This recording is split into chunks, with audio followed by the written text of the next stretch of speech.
Hello అండి. Welcome to our channel సాహిత్య Raju's kitchen. ఈరోజు వీడియోలో ఒకే కర్రీ మనకి టిఫిన్స్‌లోకి, అలాగే రైస్‌లోకి ఉండే విధంగా 2 కాంబినేషన్‌లో టేస్టీ అయినటువంటి ఆలు, మెంతికూర కాంబినేషన్‌లో మంచి టేస్టీ అయినటువంటి కర్రీని ఏ విధంగా ప్రిపేర్ చేసుకోవాలో చూపించబోతున్నానండి. మెంతికూర కాంబినేషన్‌లో ప్రిపేర్ చేసుకునేటువంటి ఈ ఆలు కర్రీ అయితే చాలా చాలా టేస్టీగా ఉంటుందనమాట. మార్నింగ్ పూట టైం ఎక్కువ లేనప్పుడు బ్రేక్‌ఫాస్ట్‌లోకి అలాగే లంచ్‌లోనికి కంబైన్డ్‌గా ఉండే విధంగా ఈ విధంగా కుక్కర్‌లో ఆలు కర్రీని గాని ప్రిపేర్ చేసుకున్నారంటే తక్కువ టైంలోనే అయిపోతుంది. టేస్ట్ కూడా ది బెస్ట్‌గా ఉంటుందండి. టిఫిన్స్‌లోకి అలాగే రైస్‌లోకి కూడా చాలా చాలా రుచిగా ఉంటుంది. ఈ విధంగా ప్రిపేర్ చేసినటువంటి ఆలు మెంతు కర్రీ అయితే పూరీలోకి చాలా చాలా రుచిగా ఉంటుందండి. అలాగే అన్నంలోని కూడా చాలా బావుంటుంది. ది బెస్ట్ కాంబినేషన్ అనమాట. ఈ విధంగా మార్నింగ్ హడావిడి లేకుండా ఒక కర్రీని ఇలా ప్రిపేర్ చేసామనుకోండి టిఫిన్‌లోకి అలాగే లంచ్ బాక్స్‌కి కూడా మనం ఈజీగా పెట్టేయొచ్చు. మరి టేస్ట్ అయినటువంటి ఆలు మెంతికూర కర్రీని ఏ విధంగా ప్రిపేర్ చేసుకోవాలని ఈ విధానాన్ని ప్రాసెస్‌లోనికి వెళ్లి చూసేద్దాం రండి. ఓకే అండి. ముందుగా గ్యాస్ ఆన్ చేసి స్టవ్ పై ఇలాగ కుక్కర్‌ని పెట్టుకోండి. అందులోకి ఒక 2 స్పూన్లంత ఆయిల్ వేసుకొని హీట్ అయిన తర్వాత ఒక మీడియం సైజ్ ఉల్లిపాయని ఇలా ముక్కలుగా కట్ చేసి వేసుకొని ఒక నిమిషం పాటైతే వేయించుకోండి. ఇప్పుడు ఇందులోనే ఒక స్పూన్ వరకు అల్లం వెల్లుల్లి పేస్ట్ కూడా వేసుకొని పచ్చివాసన పోయేంత వరకు వేయించుకోండి. అలాగే ఇప్పుడు చూడండి ఇవి వచ్చేసి ఆలు పీసెస్ అండి. నేను పైనటువంటి తొక్కు తీసేసి పచ్చివే అనమాట ఉడికించలేదు. నేను చూపిస్తున్న ఈ సైజులో అయితే ఒక 4 మీడియం సైజు ఆలుగడ్డలు అయితే కట్ చేసి వేసానండి. ఇలా వేసుకున్న తర్వాత ఈ ఆలుగడ్డలను కూడా ఒక నిమిషం పాటైతే వేయించుకోండి. ఉల్లిపాయలు, అల్లం పేస్ట్‌లో కలిసే విధంగా ఇలా వేయించుకున్న తర్వాత ఇప్పుడు ఇందులోనికి రుచికి తగ్గట్టు ఉప్పుని వేసుకోండి. అలాగే ఒక పావు స్పూన్ అంతా పసుపుని కూడా వేసుకొని లో ఫ్లేమ్ మీదనే ఉంచి ఒక నిమిషం పాటైతే ఇలాగా వేయించుకోండి. ఈ విధంగా పచ్చి కూరగాయలు ఏవైనా సరే కుక్కర్‌లో ప్రిపేర్ చేయాలనుకున్నప్పుడు 1, 2 నిమిషాల పాటు ఇలాగ లో ఫ్లేమ్ మీద అయితే ముందు మసాలాల్లో చక్కగా వేయించుకోవాలండి. అప్పుడు టేస్ట్ అనేది చాలా బావుంటుంది.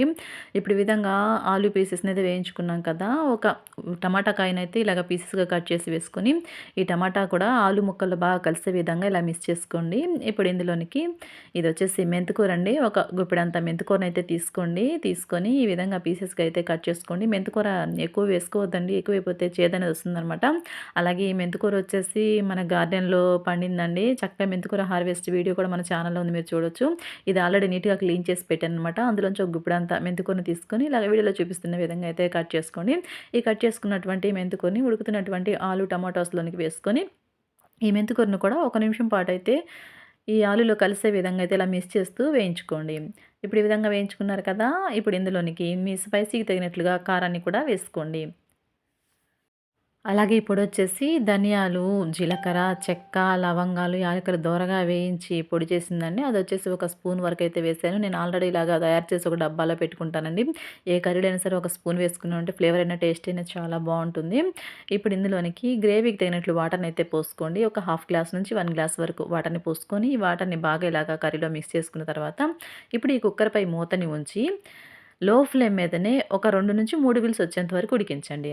ఇలా 3 వీల్స్ వచ్చేంత వరకు ఉడికించుకున్న తర్వాత కుక్కర్‌లోని ప్రెషర్ అంతా నార్మల్‌గా వెళ్ళిన తర్వాత చూడండి మూతను తీసి చూపిస్తున్నాను. కర్రీ అయితే మనకి దగ్గరగా ఉడికిపోయింది. ఇప్పుడు మళ్ళీ గ్యాస్ ఆన్ చేసుకోండి. గ్యాస్ ఆన్ చేసుకొని గ్రేవీకి సరిపడా వాటర్ లేవనుకోండి కొంచెం వాటర్‌ని అయితే యాడ్ చేసుకొని ఒకసారి కర్రీని మిక్స్ చేసుకున్న తర్వాత మీరు టేస్ట్‌ని అయితే చెక్ చేసుకోండి. కారం కానీ, ఉప్పు కానీ ఏదైనా సరిపోనట్లయితే మనం ఈ స్టేజ్‌లో వేసుకోవచ్చండి. నాకు కొంచెం ఉప్పు అయితే తక్కువైంది. అందుకని చెప్పేసి ఒక హాఫ్ స్పూన్ అంత ఉప్పునైతే వేసుకుంటున్నాను. అలాగే ఇందులోనికొచ్చేసి ఒక హాఫ్ స్పూన్ అంత గరం మసాలాను కూడా వేస్తున్నానండి. ఈ విధంగా గరం మసాలా కూడా వేసుకున్న తర్వాత లో ఫ్లేమ్ మీద ఉంచి ఒక్క నిమిషం పాటు ఉంచి ఇలాగ మిక్స్ చేసుకున్న తర్వాత గ్యాస్ ఆపేసుకొని వేడివేడిగా సర్వ్ చేసుకున్నామంటే టేస్టీ అయినటువంటి ఆలు మెంతికూర కర్రీ రెడీ. ఓకే అండి. చూసారు కదా! ఆలు మెంతికూర కర్రీని ఏ విధంగా ప్రిపేర్ చేసుకున్నామో. టైమ్ సేవింగ్ కూడా అవుతుందండి. ఉదయం పూట హడావిడి లేకుండా తక్కువ టైంలో ఈ విధంగా కుక్కర్‌లో అయితే ప్రిపేర్ చేసుకోవచ్చు. కర్రీ టేస్ట్ అయితే చాలా చాలా రుచిగా ఉందనమాట. తప్పకుండా మీరు కూడా ట్రై చేయండి. ఇది టిఫిన్స్‌లోకి అలాగే రైస్‌లో కూడా ది బెస్ట్ కర్రీ అని చెప్పుకోవచ్చు. ఓకే అండి. చూసారు కదా! ఆలు మెంతికూర కర్రీ. ఈ వీడియో కనుక మీకు నచ్చినట్లయితే లైక్ చేయండి. అలాగే ఇటువంటి మరిన్ని రెసిపీస్ కోసం అలాగే మన ఛానెల్‌ని సబ్స్క్రైబ్ చేసుకొని పక్కన బెల్ సింబల్‌ని క్లిక్ చేయండి. Thanks for watching our video.